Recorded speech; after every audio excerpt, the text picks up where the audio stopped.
Bonjour, j'espère que vous allez bien. Aujourd'hui, nous allons voir ensemble la réglementation. Mais attention, la réglementation pour pouvoir valider la première compétence, la toute première compétence du référentiel du CAP AEP. Si vous avez lu effectivement ce référentiel, ce que je vous conseille fortement de faire, vous avez vu qu'il est divisé en plusieurs lettres, T1, T2, T5 et ainsi de suite. Et la toute première, on va dire le tout premier, ça commence par la lettre T, c'est le T1.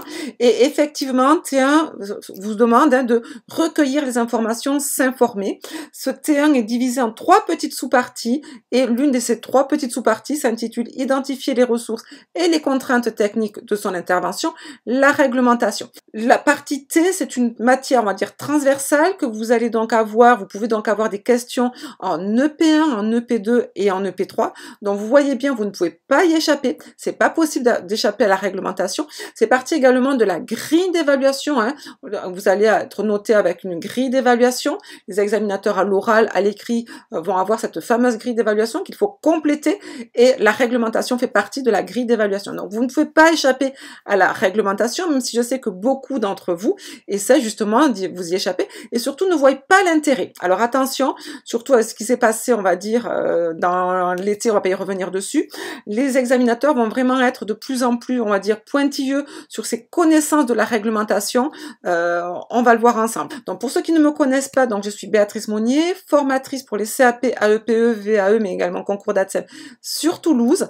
Vous retrouverez également ce que je vais vous dire, bien évidemment plus approfondi, plus détaillé, plus concret sur le site, avec dans son cours, mais également avec 114 questions qui sont tombées déjà depuis plus de 10 ans, puisque je suis examinatrice également.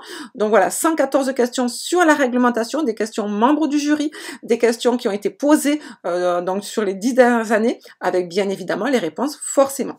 Donc c'est parti, on va essayer de voir ça ensemble.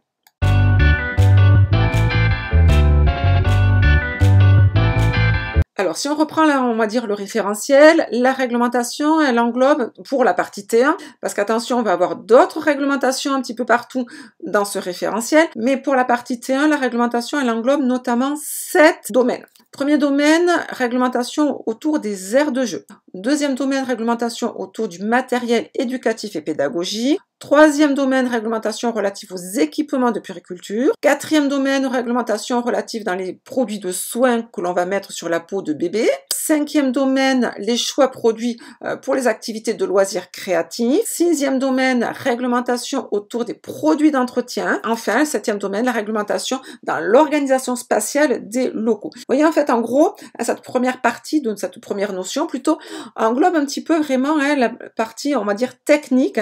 C'est pour ça, je vous rappelle que cette première partie T1 s'intitule Identifier les ressources et les contraintes techniques de son intervention. Ressources, c'est ce que l'on peut avoir, mais également contraintes, ça veut dire loi, réglementation, devoir, obligation du professionnel de la petite enfance. Alors, c'est très important, pourquoi? Parce que bien connaître cette réglementation va permettre effectivement d'assurer la sécurité des enfants, d'assurer également votre sécurité à vous en termes de professionnels, parce que peut-être que vous allez avoir des problèmes d'ergonomie, des problèmes, on va dire, également chimiques avec certains produits d'entretien, donc il y a une réglementation.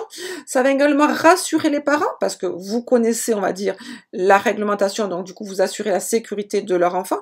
Ça va également rassurer les professionnels de la petite enfance, puisque vous allez effectivement non seulement assurer la sécurité de l'enfant, mais également votre sécurité, la sécurité également, on va dire, de toute l'équipe professionnelle. Donc, vous voyez bien que la réglementation fait vraiment partie, on va dire, de votre métier et vous devez absolument, on va dire, bien la connaître. Alors, on va voir ensemble ici un petit peu certaines notions. Je vous rappelle que vous aurez l'ensemble, l'intégralité, on va dire, des notions dans le cours, mais on va essayer de voir un petit peu déjà certaines notions. Prenons déjà l'aire de jeu. L'aire de jeu, vous pouvez être mis en situation, notamment en EP3 ou en EP1, mais plutôt en EP3, sauf attention en EP1 si vous avez décidé de proposer une activité à l'extérieur, d'accord, donc là effectivement qui est confronté avec une notion d'aire de jeu, matériel éducatif extérieur, aire de jeu, là effectivement effectivement, vous aurez des questions dessus.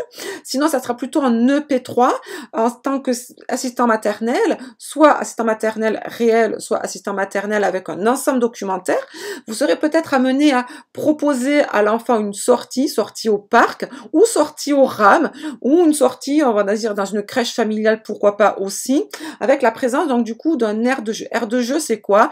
Ça sera toboggan, ça sera bac à sable, ça sera plein de petits supports, on va dire, hein, qui va permettre à l'enfant, bien évidemment, de s'amuser.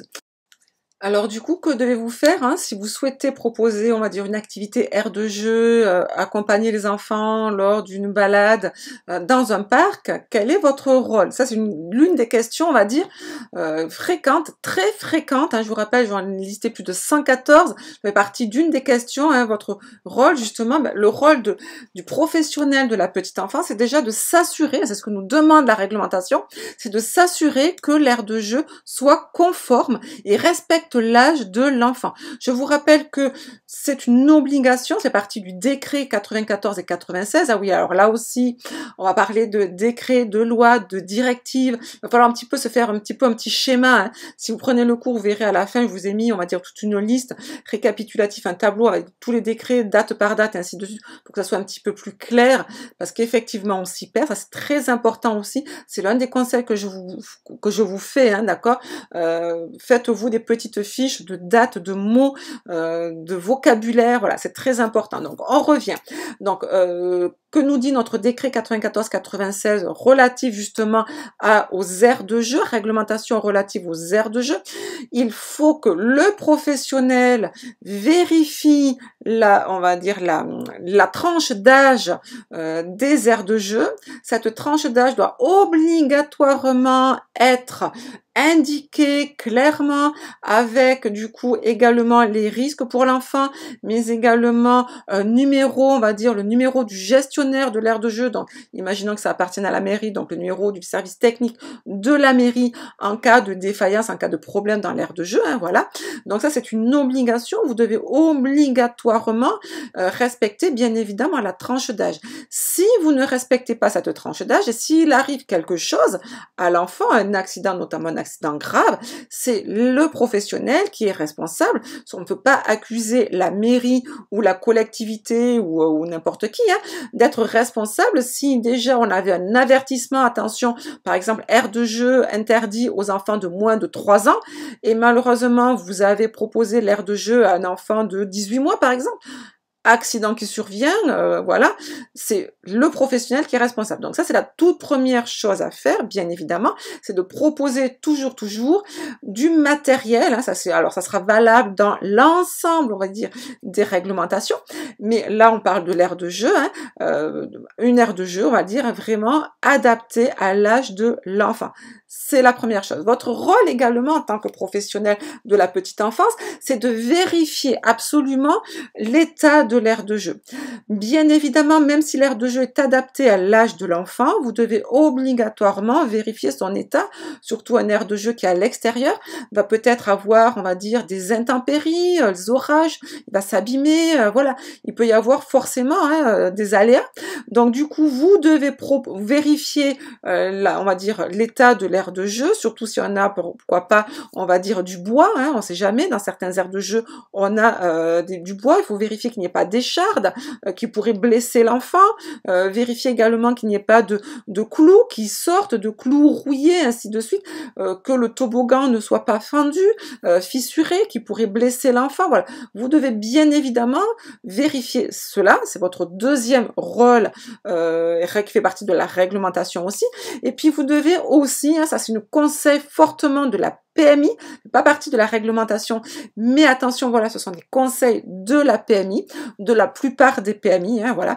Vous devez enlever tout ce qui touche, qui pourrait gêner l'enfant, ça pourrait être écharpe, ça pourrait être, voilà, tout ce qui pourrait, on va dire, se prendre dans un coin de l'aire de jeu et qui pourrait venir, bien évidemment, étrangler, étouffer l'enfant. Maintenant, si on parle un petit peu de produits pour les soins, réglementation de produits pour les soins, attention à la peau de bébé. Et c'est là où on va avoir, vous pouvez avoir justement des questions sur, des questions notamment de biologie, Hein, voilà, c'est des fois beaucoup de candidats ne comprennent pas. Bon, réglementation, ça voilà, mais également la biologie. Qu'est-ce que ça vient faire là, la biologie? Pourquoi on me pose des questions sur la biologie? Pourquoi est-ce que je dois connaître le rôle de la peau, le rôle de l'œil? Voilà, toutes ces notions-là.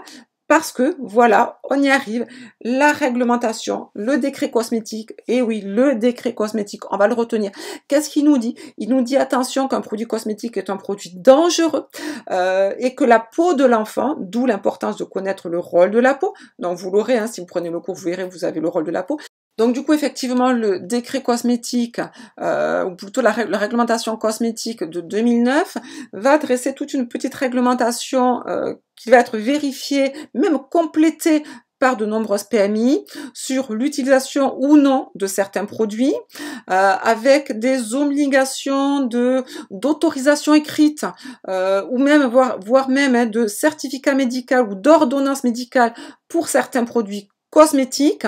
Je pense notamment au liniment, je pense notamment à la crème contre l'érythème fessier, je pense notamment au sérum physiologique. Certaines PMI demandent une autorisation écrite des parents, même avec on va dire depuis l'an dernier, il y a on va dire une nouvelle réglementation, un décret 2021 hein, qui considère que maintenant les médicaments, s'ils sont considérés comme des actes de la vie de tous les jours, peuvent administrer par on va dire par l'assistant maternel, pardon, par le professionnel plutôt, si bien évidemment il y a ordonnance du docteur et autorisation écrite des parents. Voilà, on n'a plus besoin par contre d'appeler systématiquement les parents. Alors voilà, donc là on parle, attention, de produits de soins, on n'est pas dans le médicament. Le médicament, c'est un autre cours, on le verra plus tard. Mais pour les produits de soins, attention, le sérum physiologique pour nettoyer les yeux, pour nettoyer le nez, peut-être effectivement un produit de soins. Donc du coup, attention, certaines PMI hein, demandent encore hein, l'autorisation écrite des parents et surtout l'ordonnance également du docteur. Donc vous voyez, en fait, il y a certaines petites réglementations à bien respecter pour éviter justement des troubles, on va dire, de l'enfant. Le produit, on va dire, le produit de soin est considéré comme un produit cosmétique dangereux, pouvant amener, on va dire, des cancers, pouvant être à l'origine de troubles du comportement, pouvant être à l'origine également de modifications génétiques. Donc voilà, donc en fait, on utilise les produits de soin vraiment de façon très réglementée, surtout dans la petite enfance. On ne met pas tout et n'importe quoi sur la peau de l'enfant, c'est pour ça qu'il y a beaucoup de produits qui sont interdits. Il faut absolument une réglementation, une norme importante, des labels aussi qui sont fortement conseillés pour justement le respect de la peau de l'enfant. Je vous rappelle que c'est d'où l'importance justement hein, de connaître bien comme il faut cette notion de biologie, le rôle de la peau, ses fonctions, avec ces 3 petites couches, ainsi de suite. Vous verrez ça dans le cours, pour ceux qui prennent le cours, vous verrez. Donc en tout cas, vous verrez bien évidemment l'ensemble du cours et bien plus de cette réglementation qui est assez complexe sous forme de fiches. On a essayé de faire sous forme de fiches pour que ça soit un petit peu bien clair, bien précis, et vous pouvez également retrouver 114 questions sur notre site. Voilà, donc là avec ça, si vous n'êtes pas, on va dire, calé pour pouvoir répondre à toutes les questions sur la réglementation, c'est que franchement, il y a un problème. Donc je vous souhaite à très bientôt. On essaiera de voir maintenant, on va dire un petit peu par semaine, un petit peu tout le référentiel et vraiment ce qu'on attend de vous cours par cours. Voilà, à très bientôt. N'hésitez surtout pas de vous abonner et à vous abonner également sur notre page Facebook. On va reprendre très prochainement les petites questions de QCM, les cours, les petits défis, les petits lives et ainsi de suite. À très bientôt. Au revoir.